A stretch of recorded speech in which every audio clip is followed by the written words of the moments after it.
오늘부터 약 3개월 정도 ABC 기독교라는 주제로 시리즈 설교를 하려고 합니다.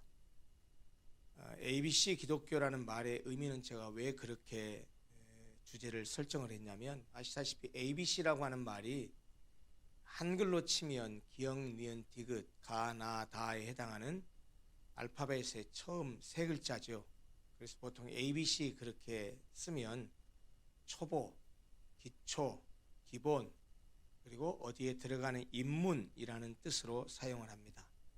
그러니 ABC 기독교라는 말을 하면 이것은 기독교에 입문하는 기초요, 기본이라는 의미로 사용을 했습니다. 무엇이든 기초와 기본이 튼튼하지 못하면 허물어지고 무너지기 십상입니다. 본질과 기본, 기초가 매우 중요하다는 말입니다.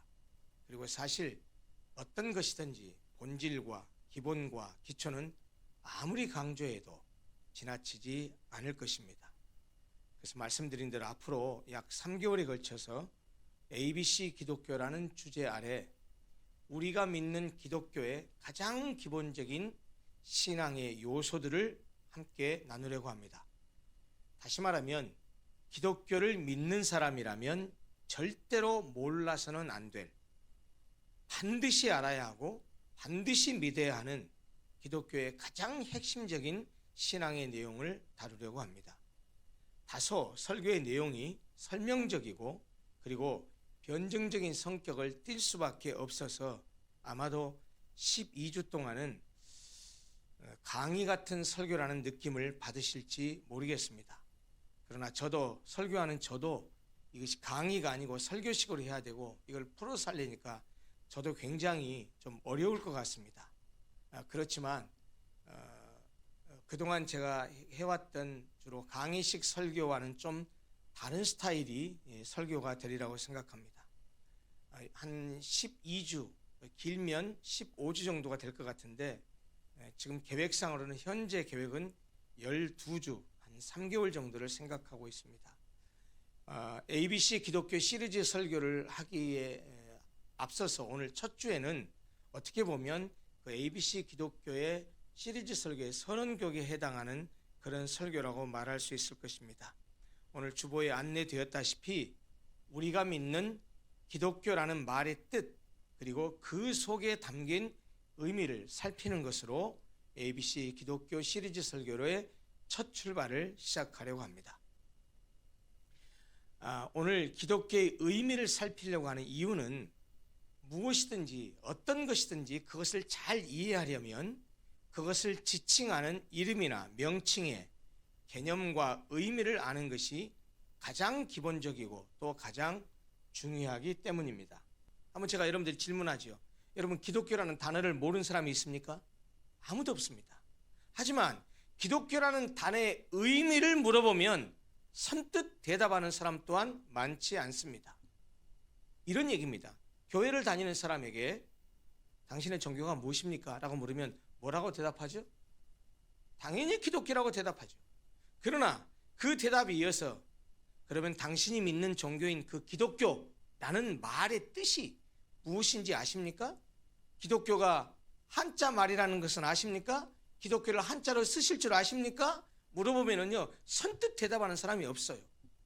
자기가 기독교를 믿고 있다고 하면서도 기독교가 무슨 뜻인지를 물어보면 아무런 대답을 하지 못합니다. 그것이 실상 오늘날 대부분 한국 기독교를 믿는다라고 하는 기독교인들의 대부분입니다. 아마도 우리 교회 교인들도 기독교가 무슨 뜻인지 아냐고 물어보면 벙찔 겁니다. 아니 목사님, 기독교가 기독교인지 무슨 뜻이 있습니까? 예, 뜻이 있습니다. 어떤 명사든 어떤 개념이든 뜻이 없을 수가 없어요. 사실 기독교를 믿는 사람에게 기독교가 무슨 뜻입니까? 물어봤을 때 잘 몰라요. 대답을 서뜻 못해요. 그런데 그거는 기독교를 믿는 사람만 그러한 것이 아닙니다.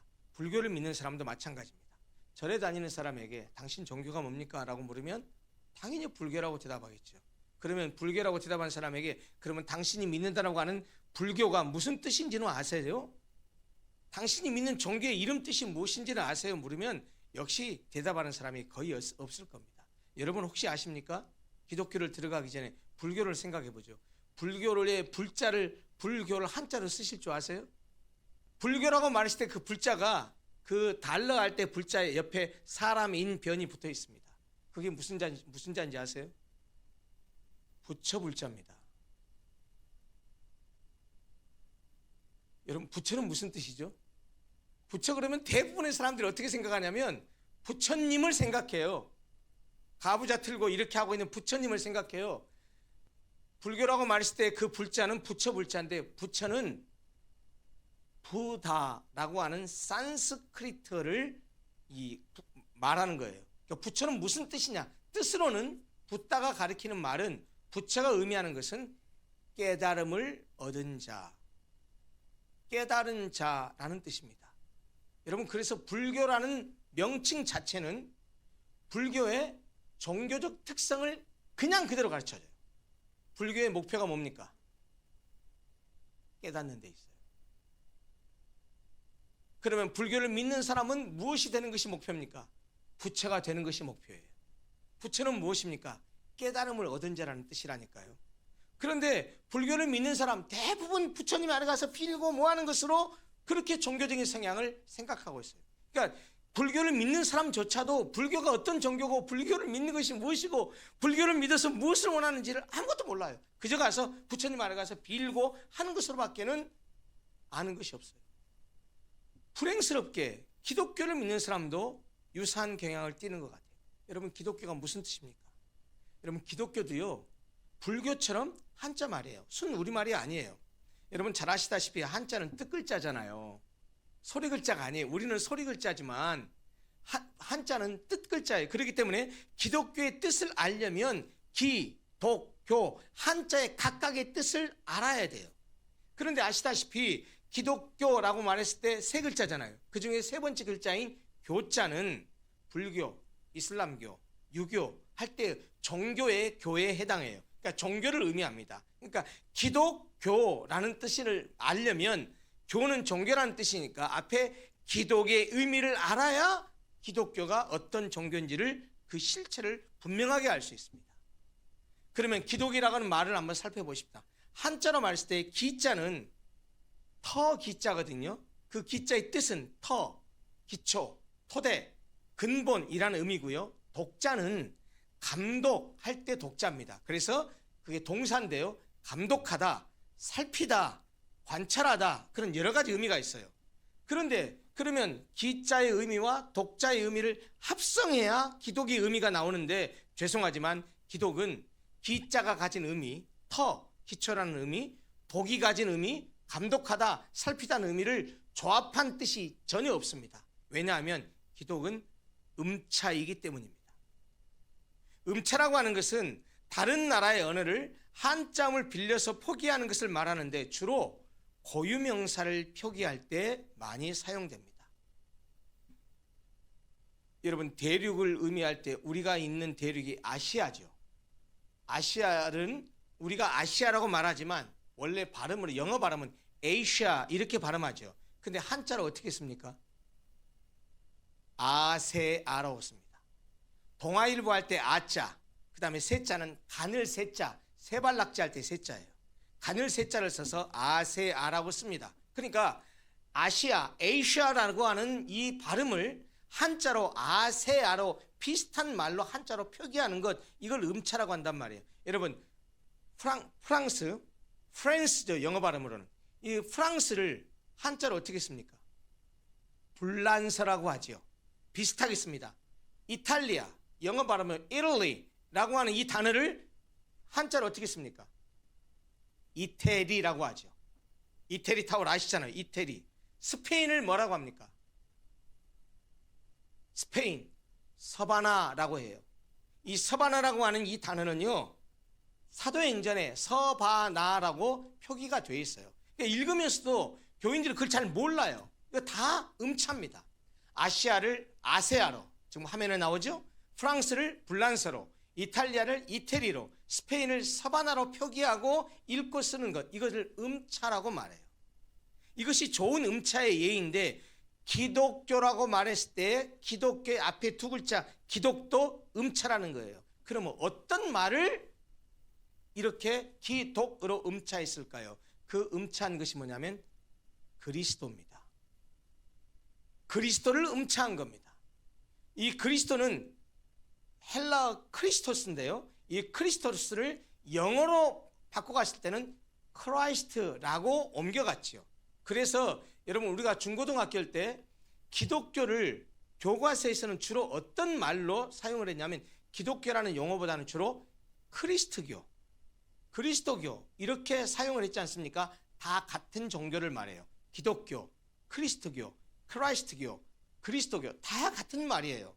어원이 헬라어 크리스토스에서 이거를 영어로 크라이스트로 건너온 것이고 그것을 크리스트라는 말로 쓰는 것이죠. 우리는 그것을 그리스도로 번역을 하고 사용하는 거예요. 그러므로 여러분 기독교를 다른 말로 고치면 그리스도교라고 말하고요. 참고로 알고 계십시오.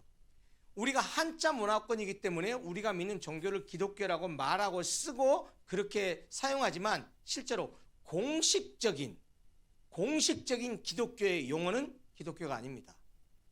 학술적인 용어, 공식적인 용어는 기독교가 아니고 그리스도교입니다.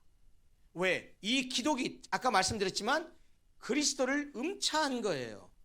그러면 이제 중요한 건 뭐냐면 단어의 개념의 뜻을 알려면 우리가 기독교가 무엇을 믿는지를 알려면 기독으로 음차됐다라고 하는 이 그리스도가 무슨 뜻인지를 알아야 됩니다.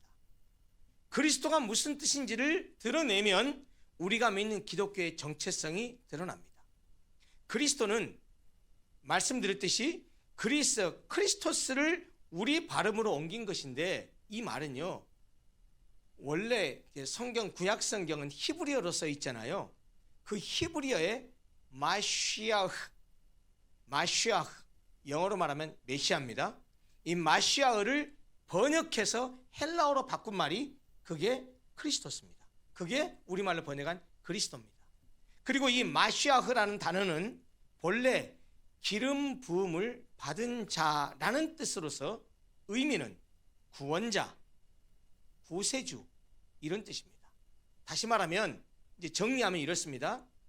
기독교의 기독은 그리스도를 음차한 것인데 이 그리스도라는 단어는 히브리어 마시아흐, 메시아를 번역한 단어입니다. 그런데 마시아의 뜻은 기름 부음을 받은 자라는 뜻입니다. 자, 그러면 이제는 기독교라고 말했을 때 기독이 그런 의미라고 하는 것을 알았으면 우리가 진짜로 드러내야 할 것이 뭐냐면 도대체 메시아라는 단어가 마시아라는 단어가 크리스토스로 번역이 되고 크리스토스를 우리는 그리스도라고 했고 그 그리스도를 한자로 기독이라고 음차했다고 하는데 그러면 결국은 이 메시아의 의미가 무엇인지를 드러내야 됩니다. 말씀드렸다시피 마시아는 기름 부음을 받은 자라는 뜻입니다. 자, 그러면 이제 도대체 기름 부음이란 말은 무엇이고 기름 부음을 받는다는 것은 또 무엇이며 기름 부음을 받은 자가 메시아라고 했는데 기름 부음을 받은 자는 또 누구를 말하는 것인가? 이것을 드러내면 우리가 믿는 기독교의 정체성이 드러날 거라고 생각합니다. 여기서 말하는 기름은요 대개 감람류, 즉 오늘날 우리가 잘 아는 용어로 말하자면 올리브유입니다. 올리브 기름입니다. 구약시대는 기름을 부음으로써 이 올리브유를 부음으로써 신적인 권위와 책무를 부여하고 그리고 그 직에 임명하는 세 가지 직책이 있었습니다. 그 세 가지 직책이 바로 왕, 선지자, 제사장입니다. 그러므로 기름 부음을 받는다라는 말의 의미는 하나님의 특별한 소유로 구별된다라는 뜻이요. 또 하나님으로부터 신적인 권위와 특별한 책무를 부여받는다는 의미이기도 합니다. 그렇게 신적인 권위와 특별한 책무를 부여받는 직책이 왕, 선지자, 제사장이었다라는 것입니다. 따라서 본래 기름 부음을 받은 자라는 뜻을 가진 이 마시아, 즉 메시아를 그리스어로 번역한 그리스도는 왕, 예언자, 선지자, 제사장 이 세 가지 의미를 가지게 됩니다. 그리고 바로 그 그리스도를 음차한 것이 기독이라고 했죠. 결국 정리하면 이렇습니다. 기독교는 그리스도교예요. 기독교라는 말의 의미가 그리스도를 음치한 것이니까 기독교는 그리스도교라는 뜻이고, 그리스도는 메시아라는 의미이기 때문에 기독교라는 말의 어의상 기독교는 무슨 의미냐? 그리스도, 즉 메시아, 구원자를 믿는 종교라는 의미가 돼요. 여러분, 우리가 믿는 기독교는 다른 종교가 아니에요. 우리가 믿는 기독교는 그리스도, 메시아, 기름 부음을 받은 자, 그 그리스도를 믿는 종교라는 거예요. 구세주를 믿는 종교, 구원자를 믿는 종교라는 거예요. 그러므로 기독교라는 어휘 자체에 이미 구원이라고 하는 매우 중요한 개념이 이 명칭 자체에 들어가 있어요. 문제는 뭐냐?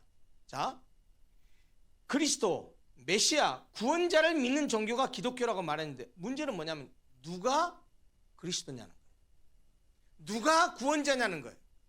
누가 메시아냐는 거예요. 성경은 한결같이 예수가 그리스도라고 주장합니다. 바로 그 사실을 증언하고 그 사실을 증거하고 그 사실을 얘기하고 있는 것이 성경이에요. 성경을 많은 내용으로 많은 설명을 할 수 있지만 성경이 말하는 가장 핵심적인, 가장 궁극적인 중요한 주장이 뭐냐라고 묻는다면 예수가 그리스도라는 사실이에요. 예수가 구원자라는 사실이에요. 그것을 성경이 말하고 있어요. 다시 말하면 예수가 그리스도요, 그리스도가 바로 예수라고 하는 사실을, 그것을 드러내고 그것을 증거하고 있는 것이 성경이라는 말입니다. 그래서 보통 기독교는 자연인으로서의 한 인격체를 가리키는 예수라는 이름과, 예수라는 것은 한 인격체를 가리키는 이름입니다. 자연인의 이름을 말합니다. 그게 예수예요. 그 한 인격체를 가리키는 예수라는 이름과 그 예수가 어떤 신분과 어떤 직책을 가졌는가를 가리키는 구세주라는 의미를 가지고 있는 그리스도를 붙여서 성경은 늘상 이렇게 말해요. 예수 그리스도, 혹은 그리스도 예수, 이렇게 말해요. 여러분, 이게 기독교의 정체성입니다. 이게 우리가 믿는 기독교의 가장 핵심적인 내용입니다. 이제 그 그리스도, 구원자, 기름 부음을 받은 자, 왕이요 선지자요 제사장인 그가 과연 누구냐라는 거예요. 누가 그리스도냐는 거예요. 성경은 예수가 그리스도라고 말합니다. 예수는 그러면 어떤 사람이었을까요? 예수는 누구입니까? 우리가 잘 알듯이 약 2000년 전 유대 땅 베들레헴에서 남자를 전혀 모르는 동정녀, 수처녀인 마리아의 몸을 빌려서 하나님의 성령에 의해서 태어났습니다.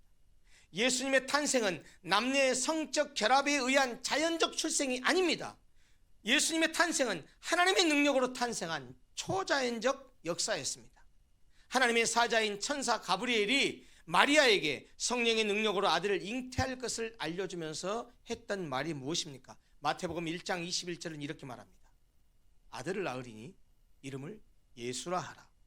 이는 아들을 낳을 텐데 네가 아들을 낳을 것인데 그 이름은 예수라고 지어라. 왜냐하면 이런 얘기입니다. 이는 그가 자기 백성을 그들의 죄에서 구원할 자이심이라. 이렇게 수태를 고지하면서 낳을 아들의 이름까지 가르쳐주고, 그리고 그 아들의 이름의 의미까지도 알려줍니다. 이렇게 예수는 탄생 전부터 그의 이름이 주어졌고, 그 이름을 통해서 그가 이 땅에 태어나는 이유도 분명하게 알려주었습니다. 예수, 헬라어로는 예수스라고 발음이 되는데요, 이 예수라는 이름은 여러 번 제가 말씀드렸습니다. 히브리어 어원을 두고 있는데 히브리의 야샤의 어원을 두고 있어요. 이 야샤라는 단어는 구원하다라는 뜻입니다. 야샤에서 온 예수스, 예수라는 말은 구원이라는 뜻이에요. 그래서 아들을 낳으리니 이름을 예수라 하라. 이는 그가 자기 백성을 그들의 죄에서 구원할 자이다. 그러기 때문에 예수라고 지어라 라고 천사가 알려주었던 것이죠. 결국 구원이라고 하는 예수의 이름 뜻은 예수께서 이 땅에 오신 사명이요, 이유요, 그가 이 땅에 오신 목적이기도 합니다. 예수는 성경에 이미 예언되고 이미 약속된 대로 인간을 죄로부터 구원하기 위해서 육신이 되어서 오신 하나님의 아들이죠. 그래서 요한복음에는 뭐라고 말했습니까? 말씀이 육신이 되어 우리 가운데 거하시매 우리가 그의 영광을 보니 아버지의 독생자의 영광이요 은혜와 진리가 충만하더라 라고 말하고 있지 않습니까? 자, 이제 정리해 보십시다. 기독교는 어떤 종교입니까? 기독교가 믿는 핵심은 무엇입니까? 도대체 기독교는 무엇을 믿는 종교입니까? 물론 기독교를 믿는다고 했을 때 그 믿음의 요소는 굉장히 많은 것들이 있어요. 그런데 가장 핵심적이고 절대로 잊지 말아야 되고 절대로 몰라서는 안 될 것이 무엇입니까? 그것은 기독교는 그리스도를 믿는 종교라는 거예요. 그러면 누가 그리스도입니까? 한마디로 말하자면 기독교는 예수가 그리스도이심을 믿는 종교입니다. 영어로 바꾸면 기독교가 믿는 가장 핵심적인 진리는 이 한 센텐스예요. Jesus is the Christ. 예수가 그리스도라는 거예요. 예수가 구원자라는 거예요. 이제 그 자세한 내용, 예수님의 십자가의 사건, 믿음으로 의롭다함을 얻는 것, 그것은 전부 다 예수가 그리스도라는 사실에서 파생되어 나오는 진리들이에요.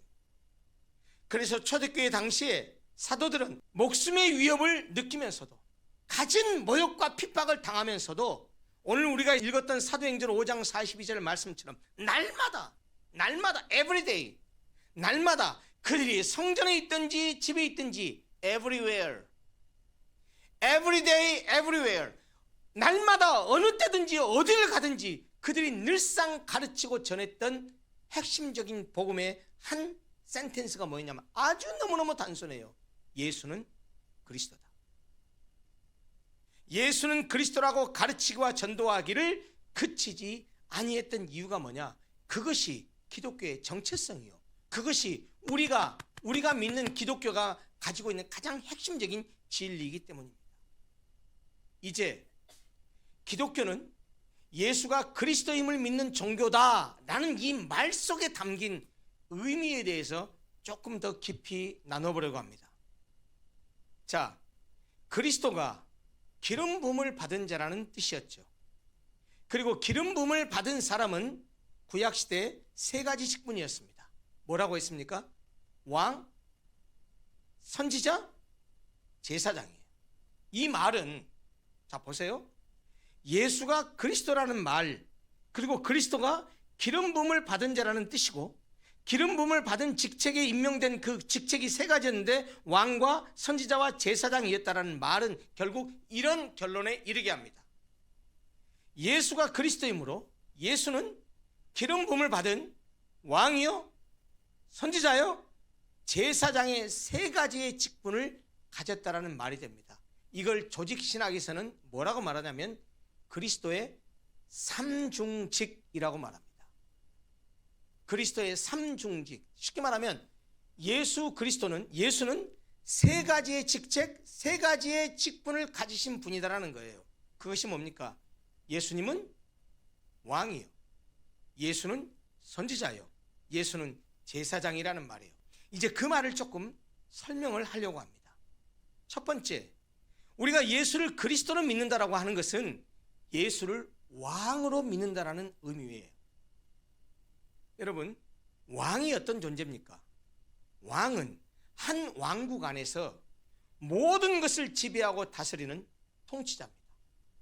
예수를 왕으로 믿는다는 말은 무슨 말이냐면 그의 통치하심을 받는다라는 것을 전제하는 거예요. 왜요? 왕은 모든 것을 지배하고 통치하는 존재이기 때문에. 그리고 왕국의 백성들은 그 왕에게 복종해야 되는 것이 마땅하죠. 여러분, 그러면 예수께서 다스리시는 왕국이 어떤 나라입니까? 지상의 가시적인 정치적인 나라가 아닙니다. 예수께서 다스리시는 왕국은 지상의 그런 정치적인 나라가 아니라 하나님의 절대적인 주권과 권세와 통치가 미치는 영역을 의미하는 하나님 나라입니다. 따라서 예수를 그리스도로 믿는다라는 것은 예수를 하나님 나라의 왕으로 섬긴다라는 말이에요. 모든 영역에서 예수 그리스도의 통치를 받고 예수 그리스도를 왕으로 받들기 때문에 예수 그리스도의 명령을 왕의 명령으로 이해하고 하나님 나라의 백성으로 살아가는 것, 그것이 예수를 믿는다라는 의미예요. 두 번째, 예수를 그리스도로 믿는다라고 하는 것은 예수를 선지자로 믿는다라는 말과 같은 거예요. 여러분, 선지자가 뭡니까? 하나님께서 당신의 백성에게 당신의 뜻을 전하기 위해서 세운 종을 선지자라고 말해요.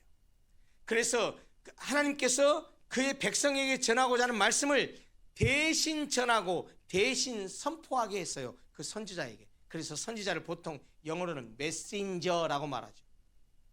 하나님의 메시지를 대신 전해주는 자, 그런 의미에서 메신저라고 말하죠. 그런 점에서 선지자는 하나님이 주신 말씀을 대신 전하는 하나님의 대언자요, 하나님을 대신해서 진리를 선포하는 하나님의 대리자라고 말할 수 있습니다.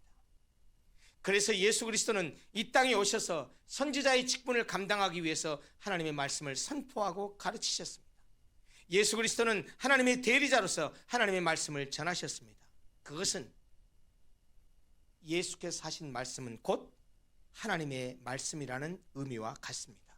결국 예수가 그리스도이심을 믿는다라는 두 번째 의미, 그것은 예수의 말씀은 곧 하나님의 말씀이라는 사실을 믿는다라는 것과 같은 뜻이에요. 그것이 예수가 그리스도라는 의미의 두 번째 뜻, 예수를 선지자로 믿는다라는 것과 그것이 의미하는 뜻이라는 말입니다. 세 번째,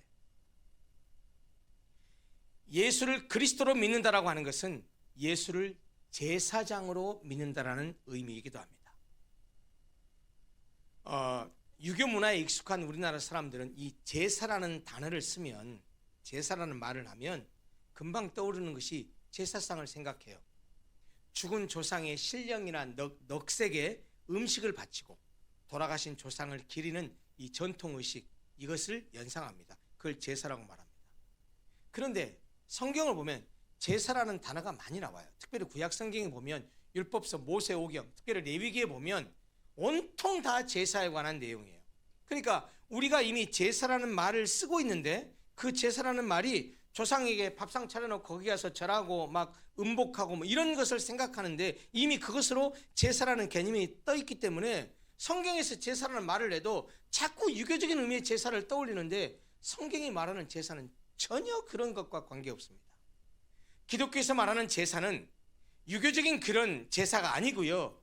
성경이 말하는 제사는 죄와 관련됩니다. 죄를 용서받는 의식입니다.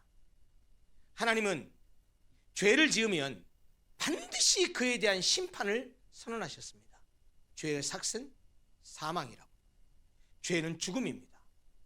죄의 결과는 죽음입니다. 그러나 자비와 사랑이 많으신 하나님은 인간이 지은 죄를 용서하기 위해서 죄를 지은 죄인이 하나님께 나올 수 있는 방법을 우리에게 허락하셨습니다. 그것이 뭐냐면 그게 제사입니다. 그리고 그 제사의 의식을 집전하는 사람이 바로 제사장입니다. 제사장은 그 제사를 집례하는 사제인데요, 죄인의 죄를 위해서, 그 죄를 용서받기 위해서 예물을 드리고 제물을 드리는 그런 역할을 하는, 그 일을 수행하는 사람이 바로 제사장이었습니다. 그런 의미에서 선지자와 제사장을 비교해서 말하면 이렇게 말할 수 있어요. 선지자는 하나님의 메시지를 가지고 사람에게 나아온다면 제사장은 반대로 죄인을 대신해서 거룩하신 하나님께 나아가는 존재예요. 선지자는 하나님의 메시지를 가지고 사람에게 전하는, 사람에게 다가가는 그런 역할을 하는 존재라고 한다면 제사장은 반대로 죄인을 대신해서 거룩하신 하나님께 나아가는 그런 역할을 하는 존재라는 겁니다. 그래서 하나님과 죄인 사이를 중재해서 화목케 하는 직분이 바로 제사장이라고 말할 수 있습니다. 자, 그러면 예수가 그리스도라는 말의 세 번째 의미가 예수를 제사장이라고 믿는 것이다 라고 하는 뜻이었는데, 어떤 의미에서 예수가 제사장일까요? 예수는 희생 제물의 대명사인 어린 양으로서 십자가에서 우리 대신 죽으셨을 뿐만 아니라 죄인을 하나님의 중재시키는 제사장처럼 하나님과 원수된 우리들을 하나님과 화목케 하시기 위해서 십자가에서 대신 죽으셨기 때문입니다. 그래서 실제로 예수님은 구약시대의 제사장이 제물을 하나님께 드리고 그리고 이 죄인과 하나님을 중재했던 것처럼 예수 그리스도는 자신이 직접 자기의 몸을 제물로 십자가에 들이셔서 죄인과 하나님을 중재하는 제사장의 역할을 감당하셨던 것입니다. 예수 그리스도는 자기 몸을 제물로 삼아서 자신의 생명을 드리셨고, 그렇게 함으로써 우리를 하나님과 화목케 하는 제사장의 직분을 담당하셨다라는 말입니다.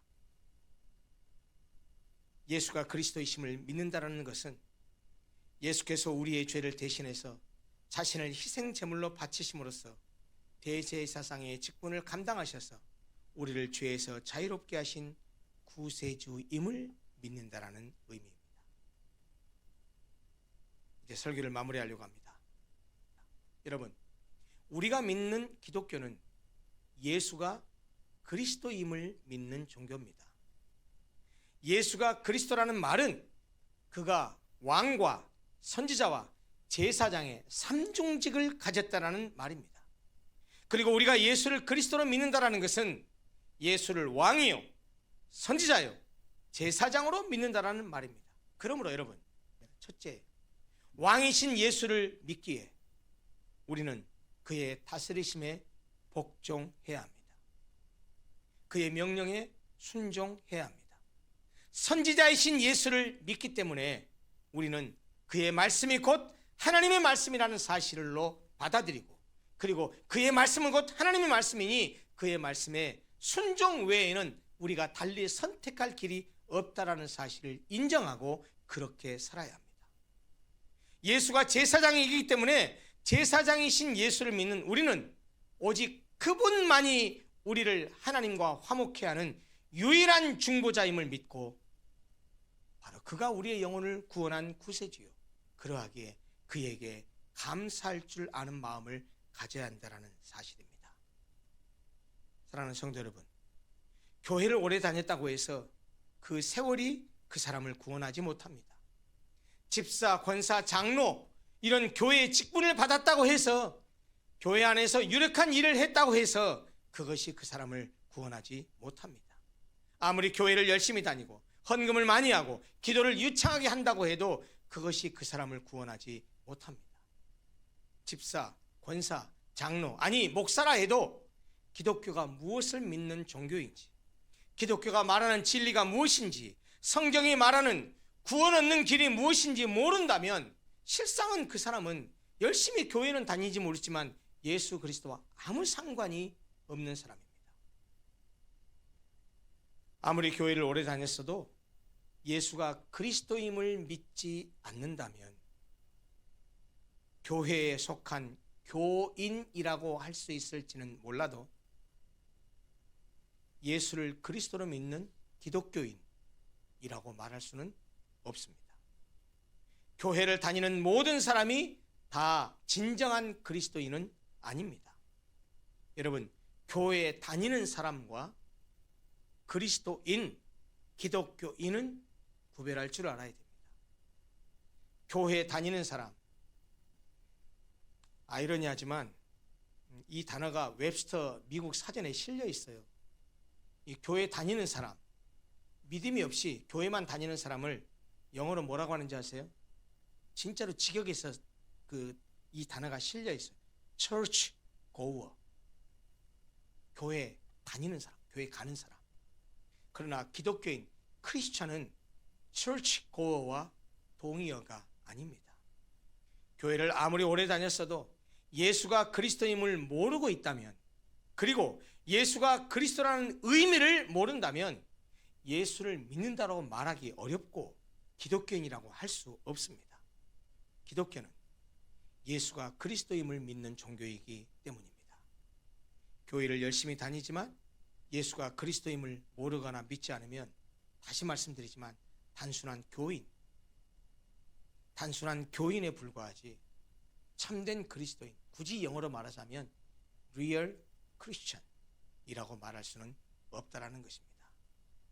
사랑하는 우리 로고스 교회 교우 여러분, 그리고 오늘 예배 자리에 참여해서 하나님께 예배를 드리며 이 설교를 듣는 사랑하는 하나님의 백성 여러분, 저는 오늘 우리가 믿는 종교인 기독교의 의의와 거기에 함께 담긴 의미를 나누었습니다.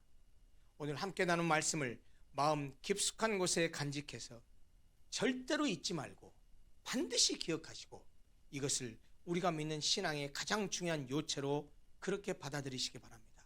기독교는 그리스도 곧 구세주를 믿는 종교입니다. 기독교가 말하는, 성경이 말하는 그 그리스도는 다른 분이 아닙니다. 우리를 죄에서 구원하기 위해서 사람이 되어 이 땅에 오셔서 십자가에 달려 죽으신 예수입니다. 예수가 곧 그리스도입니다. 예수, 그가 우리의 유일한 구원자입니다. 바로 유일한 구원자 예수를 그리스도로 믿는 것, 그것이 바로 기독교요. 그것이 바로 우리가 믿는 신앙의 핵심이라는 사실을 꼭 기억하시기 바랍니다. 오늘 설교를 마무리하면서 오늘 함께 읽은 본문 사도행전 5장 42절을 함께 같이 읽고 오늘 설교를 마무리하려고 합니다. 함께 읽습니다. 그들이 날마다 성전에 있든지 집에 있든지 예수는 그리스도라고 가르치기와 전도하기를 그치지 아니하니라. 아멘. 기도하겠습니다.